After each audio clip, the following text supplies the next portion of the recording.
حدیث شریف میں آیا ہے، اللہ کے نبی صلی اللہ تعالی علیہ وسلم ارشاد فرماتے ہیں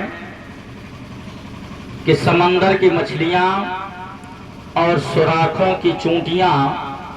علماء کے لیے دعائے مغفرت کرتی ہیں۔ انسان دنیا میں رہ کر چاہے جتنی بڑی ڈگری کیوں نہ حاصل کر لے، ڈاکٹر بن جائے، انجینئر بن جائے، پروفیسر بن جائے،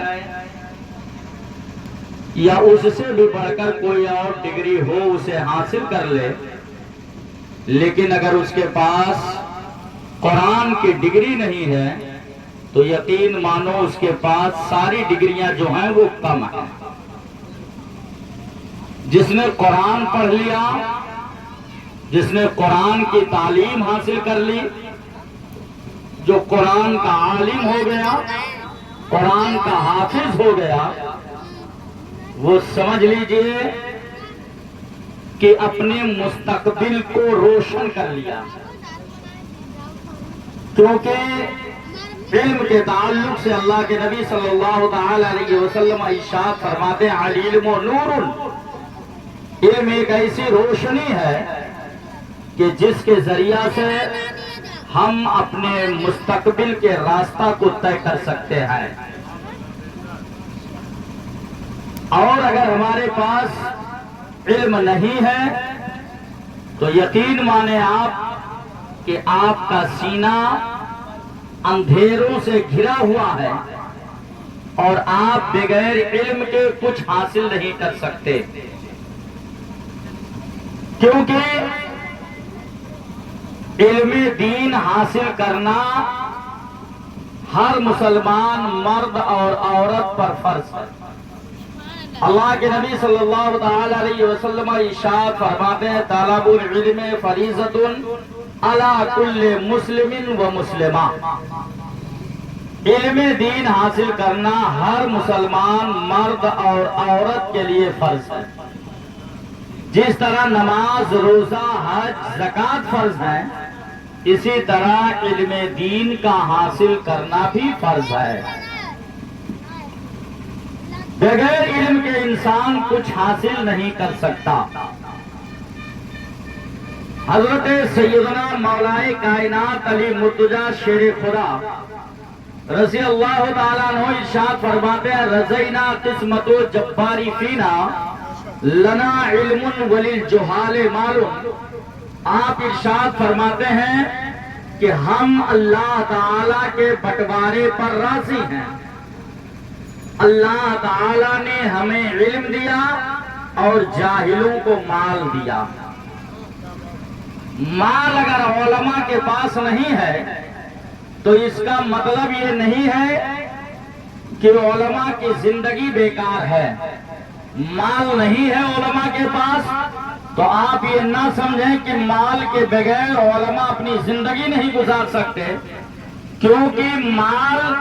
یہ جاہلوں کا حصہ ہے اور علم یہ ان کا حصہ ہے جن پر اللہ نے فضل کیا ہے۔ اور اللہ کے نبی صلی اللہ تعالی علیہ وسلم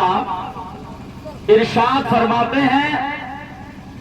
کہ علم کی روشنی میں بندہ حلال اور حرام کی تمیز کر سکتا ہے۔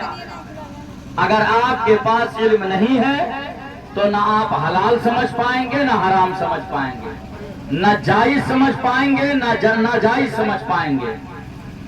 اس لیے علم کا حاصل کرنا سب کے لیے ضروری ہے،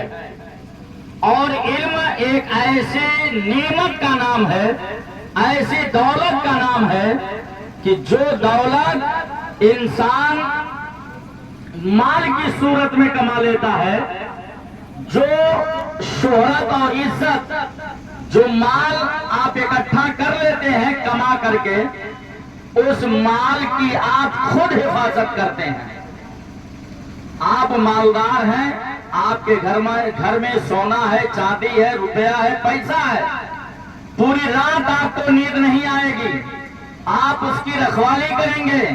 اس کی آپ حفاظت کریں گے، مال کی حفاظت آپ کریں گے، اور علم آپ کی حفاظت کرے گی. علم آپ کی حفاظت اس طرح کرے گی کہ اگر آپ کا قدم راہ راست سے بھٹک رہا ہے تو علم کے روشنی میں آپ جان لیں گے کہ ہم غلط قدم اٹھا رہے ہیں. اگر آپ کا ہاتھ حرام لقمے کی طرف بڑھ رہا ہے، علم کی روشنی میں آپ جان لیں گے یہ حرام لقمہ ہے. اور اگر آپ کی نگاہیں غلط راستے پر جا رہی ہیں، آپ علم کی روشنی میں جان لیں گے کہ ہماری نظر غلط اٹھ رہی ہے. اس لیے علم آپ کی ہر جگہ حفاظت کرے گی. اس لیے مسلمانوں، علم دین خود پڑھو اور اپنے بچوں کو علم دین پڑھاؤ. اس لیے کہ اگر آپ نے اپنے بچے کو علم دین پڑھا دیا تو یاد رکھو اللہ کے نبی ارشاد فرماتے ہیں کہ کوئی ماں باپ ایسے ہیں جنہوں نے اپنے بیٹے کو عالم دین بنا دیا یا حافظ قرآن بنا دیا تو اس کے ذریعہ سے اللہ تعالیٰ اس کے ماں باپ کے خطاؤں کو بخش دے گا، اور اس عالم یا حافظ کی وجہ سے اللہ تعالیٰ اس کے ماں باپ کو جنت عطا فرما دے گا. کیونکہ حدیث پاک میں آیا ہے،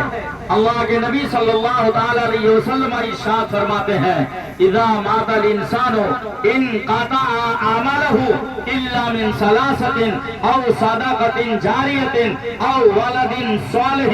او علم ينتفع به. حدیث پاک میں آیا ہے، اللہ کے رسول ارشاد فرماتے ہیں کہ انسان جب مر جاتا ہے تو اس کے سارے اعمال منقطع کر دیے جاتے ہیں، مگر تین عمل اس کا منقطع نہیں ہوتا ہے. ایک یہ کہ اس نے صدقہ جاریہ کیا ہو، دوسرا یہ کہ نیک اور صالح بیٹا چھوڑا ہو، اور تیسرا یہ کہ اس نے ایسا علم حاصل کیا ہے جس سے دوسرے لوگ فائدہ اٹھا رہے ہیں. حضرات، آج آپ نے مال اکٹھا کر لی ہے، آپ نے بلڈنگ بنا لی ہے، آپ نے پراپرٹی بنا لی ہے، مر جانے کے بعد یہ مکان آپ کے کام نہیں آ سکتا ہے، یہ دولت آپ کے کام نہیں آ سکتی ہے، یہ پراپرٹی آپ کے کام نہیں آ سکتی ہے، لیکن مرنے کے بعد قبر میں اگر کوئی چیز کام آنے والی ہے تو وہ صدقہ جاریہ ہے، وہ نیک اور صالح بیٹا ہے، اور وہ آپ کے اچھے اعمال ہیں. حضرات محترم، علم نافع ہے. اور یہ آپ اچھا بیٹا کہاں سے ہوگا؟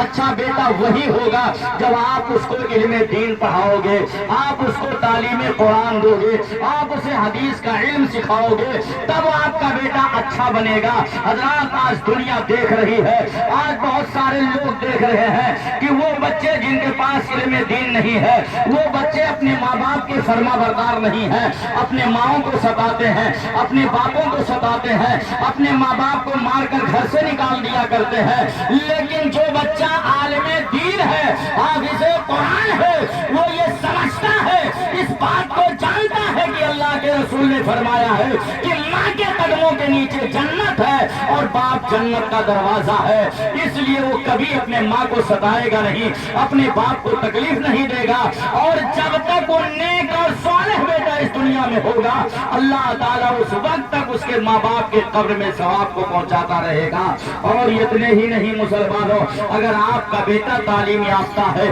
اگر آپ کا بیٹا حافظ قرآن ہے، اگر آپ کا بیٹا عالم دین ہے، تو آپ مر جائیں گے، قبر میں چلے جائیں گے، لیکن وہ بیٹا جب تک آپ زندہ رہیں گے آپ کی خدمت کرتا رہے گا، اور مرنے کے بعد آپ کے روح کو یہ سالے ثواب کرتا رہے گا.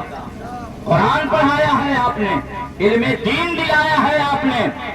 وہ آپ کا بیٹا، آپ کا بھائی آپ کے قبر کے پاس کھڑا ہو کر کے اگر قرآن کی چند آیتوں کو پڑھ دیا، قرآن کے چند سورتوں کو پڑھ کر کے آپ کے روح کو ایصال ثواب کر دیا، تو پروردگار عالم آپ کے قبر سے عذاب کو اٹھا کر رحمت و نور کی بارش عطا فرما دے گا. چنانچہ حضرات گرامی، آؤ بڑی تیزی کے ساتھ میں آپ کو بتاتا چلوں، قوم بنی اسرائیل میں ایک شخص بڑا گنہگار تھا، بڑا سیاکار تھا، بدکار تھا. وہ جب مر گیا، اللہ تعالیٰ نے اس کے اعمال کی بنیاد پر اس کے قبر میں عذاب کو اتار دیا. اور عذاب قبر مسلمانوں یہ حق ہے، اس کا انکار کرنے والا کافر ہو جائے گا. عذاب میں مبتلا ہو گیا. حضرت موسیٰ نبی علیہ السلام و تسلیم نے دیکھا کہ اس کی پوری قبر عذاب الہی سے بھری ہوئی ہے. مردہ تڑپ رہا ہے، رو رہا ہے، آہوزاری کر رہا ہے، فریاد کر رہا ہے، لیکن اس کا کوئی پرسان حال نہیں ہے۔ حضرت موسیٰ علیہ السلام نے دیکھا، آگے بڑھ گئے، چند روز کے بعد پھر اسی راستے سے واپس آئے تو آپ نے دیکھا کہ جو قبر آگ کے انگارے سے بھری ہوئی ہے، اب اس پر اللہ تعالیٰ نے اپنے رحمتوں کو نازل کر دیا ہے اور وہ قبر پھولوں سے بھری ہوئی ہے۔ حضرت موسیٰ علیہ السلام نے اللہ رب العزت کی بارگاہ میں عرض کیا، اے میرے مالک و مولا، یہ کیا معاملہ ہے؟ ابھی کچھ دن پہلے میں اس راستے سے گیا تھا تو میں نے دیکھا تھا کہ یہ قبر آگ کے انگاروں سے بھری ہوئی ہے، لیکن ابھی جب واپس ہو رہا ہو دیکھ رہا ہوں مولا کہ تیری رحمتیں اس کے قبر میں نازل ہو گئی ہے۔ مولا یہ کیا معاملہ ہے؟ رب ارشاد فرماتا ہے، اے موسیٰ پیغمبر جاننا چاہتے ہو؟ عرض کرتے ہاں مولا جاننا چاہتا ہو۔ رب ارشاد فرماتا ہے، اے موسیٰ پیغمبر یہ شخص بڑا گنہگار تھا، سیاہکار و بدکار تھا، مر گیا تھا تو میں نے اس کے اعمال کی بنیاد پر اس پر عذاب اتار دیا، لیکن مرنے سے پہلے اس نے اپنے بیوی کو ایک وصیت کیا تھا، آج اس کا بچہ مدرسے میں گیا ہے اور بیٹھ کر کے بسم اللہ الرحمن الرحیم پڑھا ہے، تو جس کا بچہ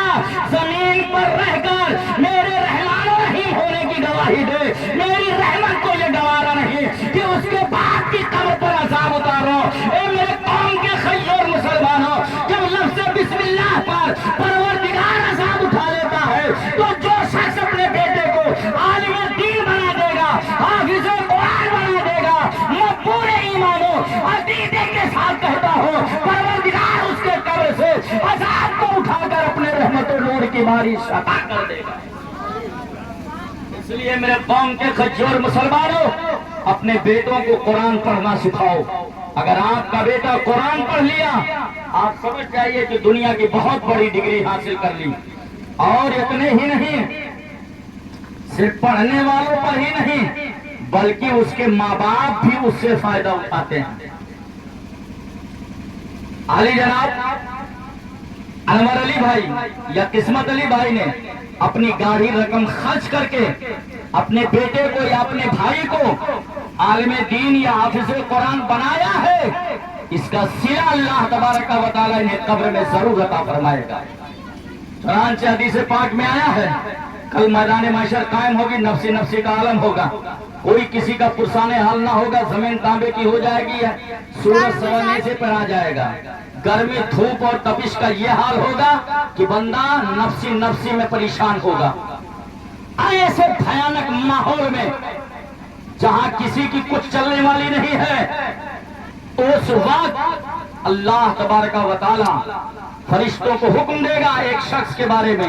کہ اس کو جنتی لباس پہناؤ اور اس کے سر پر جنتی امامہ باندھو اور جنت کا تاج اس کے سر پر سجا دو۔ فرشتے جنت کا تاج سجا کر اہل محشر کے بیچوں بیچ سے اس کو گزاریں گے۔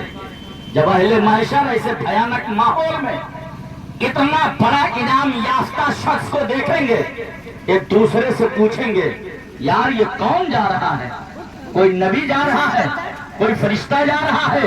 کوئی اللہ کا ولی جا رہا ہے، کوئی بادشاہ جا رہا ہے جس پر پروردگار آج کے دن اتنا مہربان ہے۔ منادی ندا کرے گا، اے اہل محشر سنو، یہ کوئی نبی نہیں ہے، فرشتہ نہیں ہے، ولی نہیں ہے، غوث و قطب نہیں ہے، بلکہ یہ وہ ہے جس نے اپنے بیٹے کو حافظ قرآن بنایا، جس نے اپنے بیٹے کو حافظ قرآن بنایا ہے۔ حضرات، حافظ قرآن بنانے پر اللہ رب العزت یہ مقام عطا فرماتا ہے۔ اور ہم نے تو یہاں تک پڑھا ہے کہ حفاظ کرام، علماء کرام، حجاج کرام کل میدان محشر میں اپنے اہل خانہ کو پکڑ کر ان کی شفاعت کریں گے، رب کی بارگاہ میں عریضہ پیش کریں گے، میرے مالک و مولا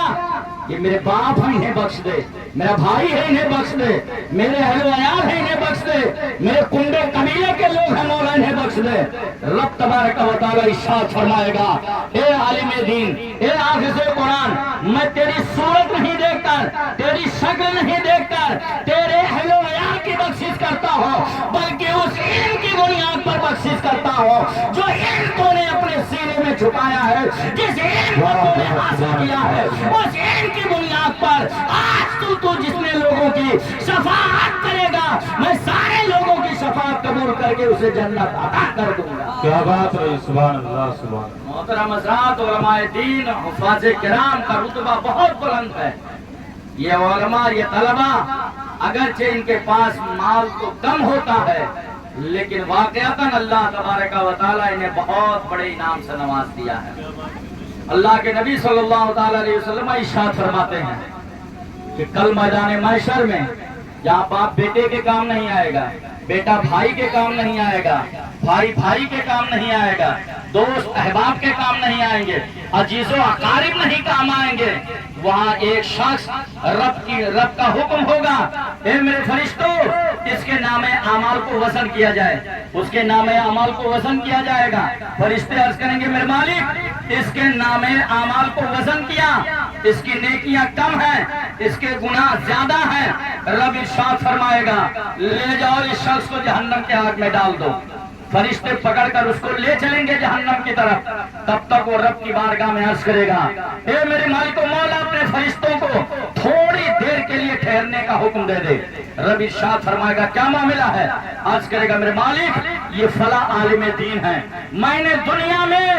ان کو وضو کرنے کے لیے ایک لوٹا پانی بھر کر کے دیا ہے, مولا آج میں ان سے اپنے اس پانی دینے کا صلہ چاہتا ہوں, بدلہ چاہتا ہوں. علماء دین کے پاس آئے, عالم دین کے پاس آئے گا, عرض کرے گا اے عالم دین صاحب ہم نے دنیا میں آپ کو پانی دیا تھا وضو کرنے کے لیے, آپ مجھے پہچانتے ہیں کہ نہیں پہچانتے ہیں؟ فرمائیں گے کہ ہاں پہچانتا ہوں. کہا اس کا بدلہ دے دیجئے, اس کا صلہ دے دیجئے. فرمائیں گے ہمارے پاس یہاں تو روپیہ پیسہ صلہ دینے کے لیے نہیں ہے, ہاں اتنا ضرور ہے کہ میں اپنی رب کے بارگاہ میں تیرے لیے سفارش کر دیتا ہوں, مولا تجھے جنت عطا کر دے گا. وہ عالم دین رب کی بارگاہ میں ہاتھ اٹھا کر کے عرض کریں گے میرے مالک و مولا اس شخص نے مجھے دنیا میں وضو کرنے کے لیے پانی دیا تھا, مولا یہ صلہ مانگ رہا ہے, اس کو یہ صلہ دے کہ مولا تو اسے جنت عطا فرما دے. رب ارشاد فرمائے گا اے فرشتوں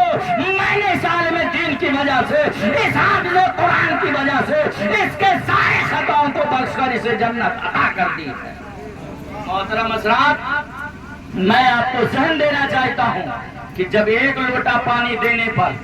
اللہ تعالی جنت عطا کر دیتا ہے تو جو شخص اپنی گاڑھی کمائی لگا کر حافظ قرآن بنائے ہیں,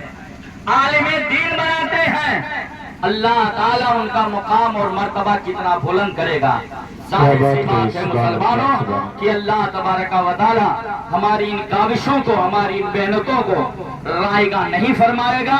بلکہ ہمیں قبر میں اس کا اجر ضرور عطا فرمائے گا.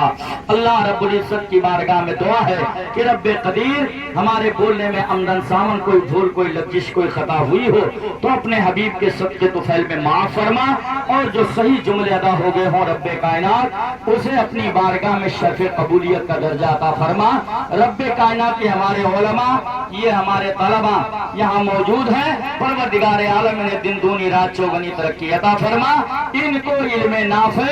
اور ماں باپ کی خدمت کرنے کی توفیق رفیق عطا فرما. مدرسہ دارالعلوم اہل سنت مصباح العلوم کو مولا دن دونی رات چوگنی ترقی کرنے کی توفیق رفیق عطا فرما, اور عالی جناب انور علی بھائی ان کے جملہ سائزادگان کو پروردگار عالم صحت و تندرستی کی لازوال نعمتوں سے مالا مال فرما, ہر بلا ہر مصیبتوں سے پریشانیوں سے محفوظ و مامون فرما. استغفر اللہ رب من کل ذنب واتوب الیہ وما علینا الا البلاغ. السلام علیکم.